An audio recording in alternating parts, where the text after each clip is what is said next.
제가 역순 계산을 되게 좋아하거든요. 내가 30까지 1억을 모으기 위해서 1년에 2천만 원을 모아야 되는데 당시 연봉이 2,400이었으니까 말도 안 되는 숫자였어요. 1년 동안 내가 얼마를 써야 되지로 계산을 하면 아예 나올 수 없는 금액인데 난 무조건 30에 1억을 만들고 싶고 1년에 2천만 원씩 모으려면 어떻게 해야 되지로 하니까 방법을 찾는 거예요. 그래서 그때 당시에 주말 출근을 해가지고 연속 막 21일 출근하기도 하고 회사 끝나고 할 수 있는 알바 알아보고 별의별 걸 다 알아보니까 막 온라인 부업도 알아보고 블로그 체험단 같은 것도 진짜 많이 하고 이런 것들을 알아보다 보면은 선이 엄청 높아져요. 예를 들면은 아 그래 블로그로 월에 한 5만 원만 해도 괜찮겠지라고 생각했는데 그때 당시 민키 언니라고 자산이 한 10억 정도 있는 30대 초반분이었는데 체험단이랑 이벤트 신청을 진짜 많이 해서 그걸로 생활비를 다 쓰신다는 걸 알게 된 거예요. 그래서 자산 10억 있는 분도 저렇게 한다는 게 저에게 이제 그 블로그 체험단으로 할 수 있는 선이 엄청 높아진 거예요. 직장 다니면서 스마트 스토어로 저 정도 할 수 있구나. 직장 다니면서 유튜브로 저 정도 할 수 있구나를 늘 접하다 보니까 유튜브로 그때 제가 진짜 스마트 스토어로 막 과자도 팔고 체험단도 미친 듯이 하고 그러다가 유튜브도 하고 막 약간 이렇게 된 거예요. 그래서 그때 진짜 파이프라인이 어디까지 늘어갈 수 있나 하면서 더 열심히 막 했던 것 같아요.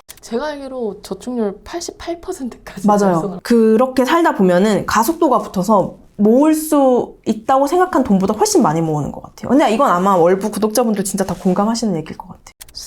26살부터 시작해서 지금까지 한 5년 남짓한 시간 동안 재테크를 해오셨는데 이건 좀 잘했다. 이건 좀 후회된다는 그런 선택들이 있으신가요? 이건 제 영상에도 얘기했었는데 잘했던 거는 일단 내 집 마련이라는 목표를 잡았던 거 너무 잘했던 것 같아요. 왜냐면 그 내 집 마련이라는 목표가 이루어진다는 게 되게 어렵기 때문에 그 목표까지 달릴 수 있었던 장기적 관점의 목표를 잡았던 거 잘했던 것 같고 근데 좀 못했던 거는 너무 공부 없이 산 것 같다. 그러니까 물론 저는 공부 진짜 많이 했다고 생각했거든요. 돈도 많이 썼고 그냥 그런 것에 멈췄던 것 같아요. 좀 더 구체적으로 알아보고 하면 좋았을 텐데 그래서 제가 너무 어린 나이에 내 집 마련했던 거 살짝 후회되기도 해요. 몇 살 때 하셨죠? 28살. 그런 거에 좀 취했던 것 같아요. 막 28살에 집 샀대 막 이런 거 있잖아요. 그 타이틀이 너무 갖고 싶었던 것 같아요. 마치 명품백이나 차 자랑하듯이. 근데 그때는 그래도 내가 명품백이나 차 자랑하는 것도 아니고 집 산 걸로 자랑할 수 있잖아! 막 이렇게 생각했던 것 같은데 지금 생각하면 좀 아쉽고 그런 선택이. 그리고 또 잘한 거는 다시 일을 시작한 게 너무 잘한 선택인 것 같아요. 그러니까 유튜브도 물론 일이지만 저는 그냥 진짜 영상 일을 진짜 좋아하거든요. 재테크 쪽에 있고 심지어 저는 또 막 재테크의 거물들을 많이 인터뷰를 하다 보니까 계속 그런 얘기만 들어요. 어느 부동산을 사야 되고 어떤 주식을 사야 되고 근데 사실 그분들이 그런 말을 한 건 아니지만 자연스럽게 노동의 가치를 잃게 되는 거예요. 근데 저는 그런 순간들도 있었어요. 역시 돈 버는 게 다가 아니고 돈을 굴리는 게 다야. 근데 사실 돈을 벌어야 돈을 굴리잖아요. 근데 그 전단의 일을 너무 제가 무시하고 있더라고요. 제 스스로. 그래서 그때가 가장 위험했던 것 같고 내 일의 가치, 내가 좀 더 좋아하는 일을 한다는 것에 대한 그 중요도의 설정이 다시 올라갔을 때 눈에 빛이 나고 재밌었던 것 같아요. 삶이. 그래서 그 선택을 너무 잘했다고 생각하는 것 같아요. 이전의 목표랑은 또 굉장히 상반되신 것 같아요. 예전에 100억 자산 맞아요. 이런 목표도 있으셨잖아요. 그냥 멋들어진 목표를 말해야 될 것 같은 거예요. 그래서 100억 자산 가요. 서울 한강뷰에 내 집 마련하는 거요. 막 이런 얘기를 했는데 그게 막 나쁘다는 게 아니라 그래서 뭐인 거예요. 이뤘는데 그 삶을 누리고 좋아하는 사람인가 내가? 저는 그냥 같이 막 술 먹고 노는 게 좋은 사람이지 그렇게 좋다. 오늘 소파에 역시 이런 한강뷰 좋구만. 이런 사람이 아닌 거예요. 옆에 사랑하는 사람이 있어야 되고 그 사랑하는 사람들과 좀 더 같이 얘기 나눌 수 있는 그 상황이 좋은 거라는 걸 알게 됐어요. 근데 그럼 그 상황이라는 건 꼭 한강뷰가 아니어도 되고 꼭 100억이 아니어도 늘 오늘도 할 수 있는 것들이잖아요. 그래서 그거를 인지하고 깨닫는 데까지 좀 시간이 걸렸던 것 같아요. 또 이제 후회되는 선택은 첫 집을 크게 시작한 거. 저희가 이제 부부로 28평 집을 처음으로 시작했었는데 이건 꼭 내 집 마련과 별도로 만약에 제가 월세를 살았어도 아무래도 그래도 부부가 사는데 한 20평 이상은 필요하지 않을까라고 그때도 분명 그렇게 생각했을 것 같아요. 다시 돌아간다면 좀 적게 시작할 것 같다. 10평대? 왜냐면은 6평대는 사실 거의 객기여가지고 좀 불가능할 것 같고 15평 정도에 살 것 같아요. 다시 돌아간다면. 적게 시작해야 되는 이유는 꼭 돈 때문이 아니라 짐 때문인데 이 짐이 진짜 짐이 되더라고요. 집이 크면은 무조건 그 집을 채우는 방향으로 짐들을 사게 되거든요. 큰 식탁. 근데 지금은 저희 식탁이 한 개밖에 없어요. 거기서 다 하거든요. 작업도 하고 밥도 먹고 손님 들어오면 차도 마시고 술도 마시고 그래서 원소스 멀티유즈가 가능한 상태의 짐들을 사게 되는데 적게 시작하면 크게 시작하면 모든 상황에 다 맞는 작업실용 책상, 거실용 책상, 뭔 어쩌고 책상을 계속 사는 거예요. 그래서 이런 것들이 좀 낭비였던 것 같고, 왜 낭비라고 생각하냐면 좋은 거 하나 사서 오래 쓰자 뭐 이런 얘기 많이 하잖아요. 근데 아직 저는 20대일수록 좋은 거를 보는 눈이 어렵다고 생각하거든요. 써보면서 이 좋은 거라는 것에 대한 기준이 계속 달라지는 거예요. 나에게 좋은 거여야 되니까. 침대 프레임이 좀 화려한 게 좋은 걸 수도 있고, 심플한데 튼튼한 게 좋은 걸 수도 있고, 아니면 아예 고가로 가가지고 막 30년 40년 쓸 수 있는 게 좋은 걸 수도 있는데, 이게 또 재밌는 게 그 5년 사이에도 좋은 게 계속 나오는 거예요. 그래서 지금 좋은 거를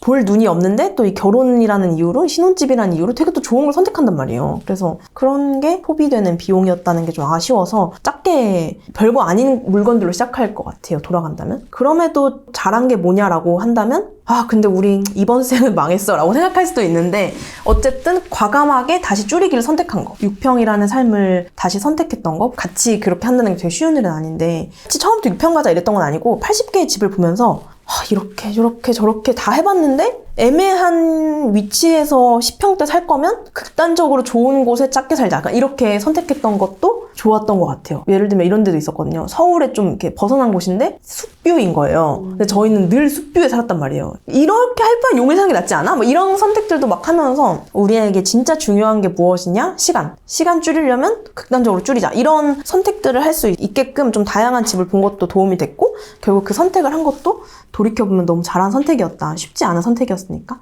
그래서 그런 선택들은 진짜 잘했던 것 같아요. 주식은 없었나요? 제가 다시 돌아간다면 백화점 쇼핑할 때 주식 안 사고 좀 더 한 주식을 오래 공부할 것 같아요. 이런 깨달음들이 이제 30대 초반밖에 안 된 작고 귀여운 깨달음이지만, 돈을 모으겠다고 결심하고 5년이 지난 걸 보면서 반 10년이 벌써 지났다고? 이런 생각이 드는 거죠. 왜냐면 저축 시작하고 재테크 시작할 때는 1년이 언제 지나갈까? 1년 동안 언제 모아? 막 이런 생각을 했는데, 벌써 5년이 지나니까 마치 이런 거예요. 내가 0단어 하루에 한 개씩 외워야지 하면 절대 안 외우거든요. 근데 한 달에 그냥 한 문장만 외우자라고 하면은 사람이 그냥 한 문장씩 냉장고에 붙여놓으면 되잖아요. 근데 어떤 생각이 드냐면, 야 내가 적어도 한 달에 한 문장 너무 오바잖아, 뭐 일주일에 한 문장 정도 되지 않을까? 점점 자기를 이제 과대평가하기 시작하는 거예요, 자기의 열정을. 근데 사실은 한 달에 한 문장만 외우면 되거든요. 그럼 1년에 12문장 외울 수 있는 건데, 5년이라는 시간이 이렇게 지나고 보니 그냥 1년에 한 개씩만 주식 공부했어도 깊게 5개의 주식을 내가 알 수 있는 건데, 그게 좀 그 지점이 아쉬워요, 지금 돌이켜보면. 이게 5년이 지나 보니까 약간 좀 더 장기적으로 생각해도 됐잖아. 그래서 제가 요즘에 연금 펀드나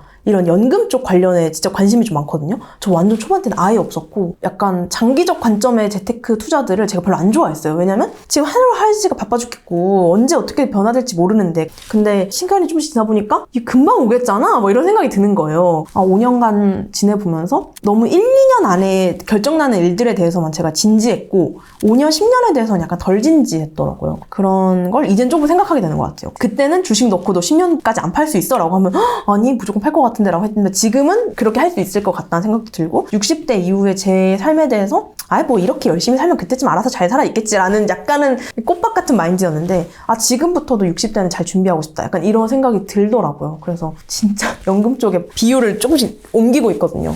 다시 내가 내 집 마련을 하게 된다면 이것만은 좀 챙겨야지 하는 그런 부분이 있으신가요? 처음 공부하면 내 주변부터 공부하게 되잖아요. 왜냐면 그래야 재밌고 알아들을 수 있으니까. 갑자기 내가 저 처음에 임장 공부할 때 천안이나 충주 같은 데 가가지고 공부했었거든요. 그러니까 이게 이름도 잘 안 외워지고 이렇게 되는 거예요. 근데 이제 그 용인 살았으니까 뭐 기흥, 구성, 어떤 역 이렇게 하면 다 알아듣잖아요. 거기 내 친구 사는데, 약간 이런 식으로. 근데 이제 그렇게 공부를 하다 보니까 제 주변에서 자꾸 보게 됐던 것 같아요. 입지를. 여기서 가장 좋은 입지가 뭐지? 이렇게. 지금 생각해보면은 조금 그래도 좀 더 많은 사람들이 찾는 집으로 갔어야 되는데, 저는 그때 약간 실거주 목적도 컸었어가지고 실거주와 투자를 같이 잡기가 되게 어렵더라고요, 나중에 돌이켜보니까. 그래서 만약 투자는 정말 투자답게 할 거고 실거주는 실거주답게 해야 되는데, 약간 이도저도 아닌 선택을 했던 건 아닐까? 라는 생각을 해서 입지를 좀 더 많이 정확하게 볼 것 같아요.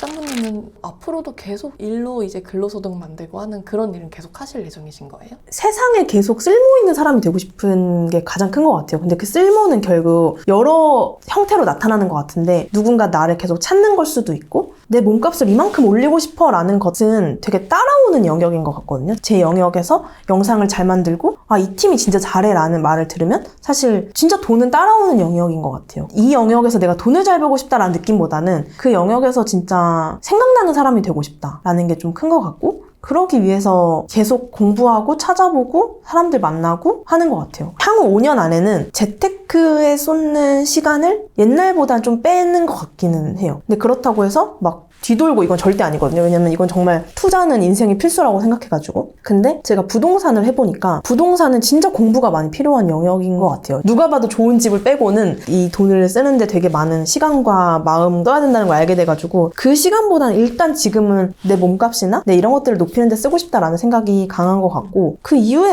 파이어족이나 뭐 은퇴나 이런 것들은 내가 결정하기보다는 그냥 시장에서 언젠가 내가 결정되지 않을까라는 생각을 하는 것 같아요. 세상에 내가 쓸모 있을 때까지는 진짜 내 쓸모를 다하고 싶고 영향력 있는 사람이면 좋겠다. 그 영역에 있어서. 예전에는 100억 자산 이런 것들이 목표였다면 지금은 아예 다른 목표가 됐고, 이런 것들은 필연적으로 따라와 주지 않을까라고 생각하는 것 같아요.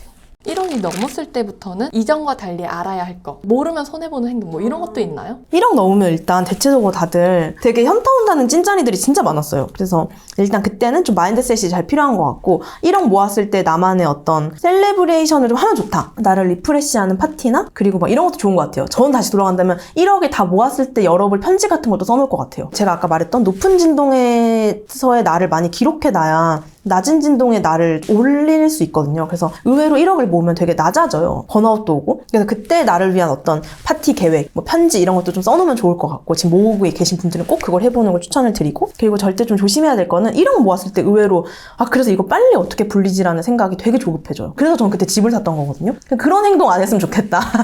내가 목표하는 데가 예를 들면 뭐 서울인데, 서울이면 사실 1억으로는 갭 투자 이런 거 아닌 이상 조금 개인적으로 저는 아직은 어렵다고 생각하는데, 그러면 좀 더 뭐 모은다거나 1억 5천, 2억까지 다시 한번 모아본다거나 라는 것들을, 진짜 신기하게 돈 냄새 맡는 사람들이 진짜 나타나기 시작하는 것 같아요. 그때부터는 주식도 그렇고 부동산도 그렇고. 그래서 이 돈을 한 방에 불려봐야지 이러는 거 없거든요. 사실 단계가 있기 때문에 그 단계에 맞게끔 갈 수 있는 그 넥스트를 좀 잘 생각해 보시면 좋을 것 같아요. 1억을 그냥 두는 게 되게 손해처럼 느껴지는 순간이 딱 1억인 것 같아요. 진짜 신기하게 9천만 원일 때까지는 그런 마음 안 들거든요. 근데 1억인 순간 이 돈을 빨리 잘 놔야 될 것 같다는 생각이 되게 강해지고, 마치 비트코인 이번에 뭐 몇백 프로 올랐대 하면은 내가 이거 다 넣었으면 이거 3억 되는 건데, 이런 이상한 메커니즘의 생각을 하게 되기 시작하는 것 같아요. 저희 이제 대표님이 해주신 얘기 중에 제가 진짜 공감 갔던 게, 번 시간만큼 빠진다는 거예요. 그러니까 내가 만약 10년 동안 이걸 했으면 이걸 잘 10년 동안 지키면서 이렇게 될 수 있는 거고, 그러니까 계속 이제 이걸 이렇게 만들어 나가는 게 중요한데, 내가 이렇게 잘 모았잖아요. 근데 이거를 갑자기 어딘가에 푹 튀길 바란다는 거는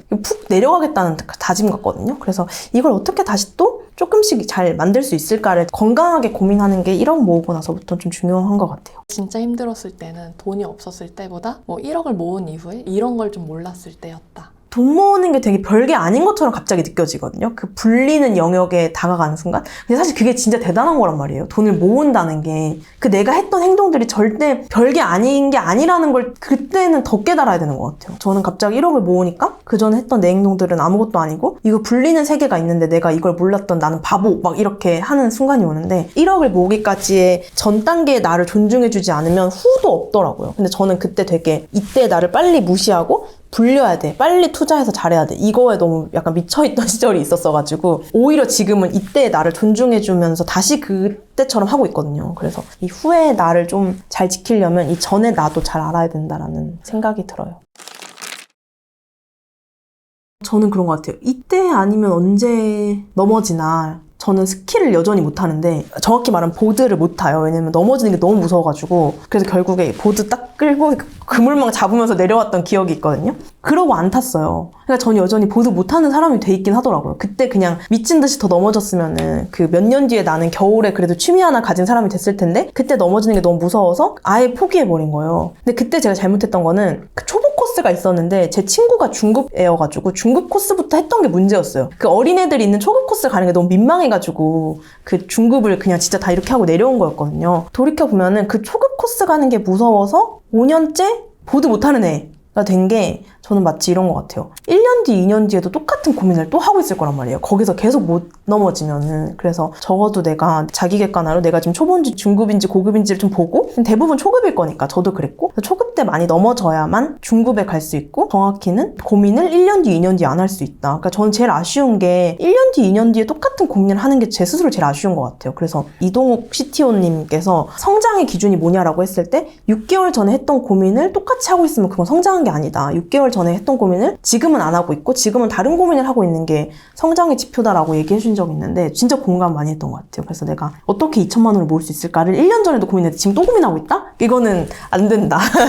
그래서 거기서 많이 실패하고 많이 넘어져야 그 다음 코스로 갈 수 있고 그 고민을 더 이상 끝낼 수 있기 때문에 내 고민을 끝낸다라는 영역으로 생각해보면 좋을 것 같아요. 또 작은 성공을 그 안에서 맛보게 되니까요. 맞아요. 이 작은 성공이라는 게 되게 알지만 어려운 영역이잖아요. 근데 아마 뭐 돈 모아보신 분들은 공감하시겠지만 그냥 그 통장에 뒤에 공 하나 더 생기고 앞자리 바뀌는 게 되게 큰 희열이거든요. 자효능감, 나 진짜 할 수 있어 이런 생각이 드는 영역이어서 그런 아주 작은 것부터 해보시면 좋을 것 같아요. 제가 자주 하는 얘기인데 일직선 레이스는 끝났다고 생각하거든요. 지구는 둥구니까 그냥 각자의 점 찍어서 앞으로 나가는 거다. 1등도 꼴등도 없고 그냥 내 레이스 나가는 거다라고 생각하면 누가 1,000만 원 모았는데 누가 1억 모았는데 내가 500만 원 모아는 게 없어 보이고 이런 건 이제 없는 거거든요. 그래서 미래에 내가 봤을 때 지금의 나는 조금 성장하고 있나? 돈 관점으로 보면은 내가 저번 연도에는 500만 원이 없었는데 이번 연도에는 그 통장에 500만 원이 있으면 난 나아진 거거든요. 이거를 막 누구랑 비교할 거 없는 것 같고 그냥 내 레이스를 간다고 생각하면 좀 더 깔끔해지는 것 같아요. 월부는 저한테 진짜 퇴근길 메이트였거든요. 제가 늘 얘기하는 게 짬부님은 현타 올 때 어떻게 견뎠어요? 라고 물어보면은 저는 그때마다 진짜 너나위님 영상 봤다고 늘 대답해요. 왜냐면은 나만 교통비 아끼려고 걸어다니는 줄 알았더니 그분도 서울에서 김포까지 그 철조망 옆에서 구두 신고 2시간 걸었던 그 얘기를 들을 때마다 저분도 저런 시간이 있었고 그게 저한테 되게 큰 위로였던 것 같아요. 그때 그런 얘기 하셨어요. 거기 나와서 내가 언젠간 이 얘기를 사람들한테 해줄 수 있을 거야 라는 다짐을 하셨대요. 그 철조망 옆을 걸으면서. 근데 저도 똑같이 그 강남역 10번 출구에서 조금이라도 돈 아끼려고 걸으면서 나도 언젠가 이 얘기를 할 거야 라고 다짐했거든요. 그때의 모든 이야기들을 할 수 있다는 게 저한테 진짜 의미 있는 것 같고 이거 보시는 분들도 진짜 그 순간이 진짜 신기하게 오거든요. 나도 언젠가 이 모든 나의 스토리들을 누군가에게 진짜 위로로 전달할 수 있는 사람이 될 거야. 언젠가 그런 날이 올 거야 라고 생각하면은 그 순간은 진짜 오더라고요. 그래서 그런 목표와 꿈을 가지고 오늘을 좀 더 재밌고 희망차게 보내보시면 좋을 것 같습니다.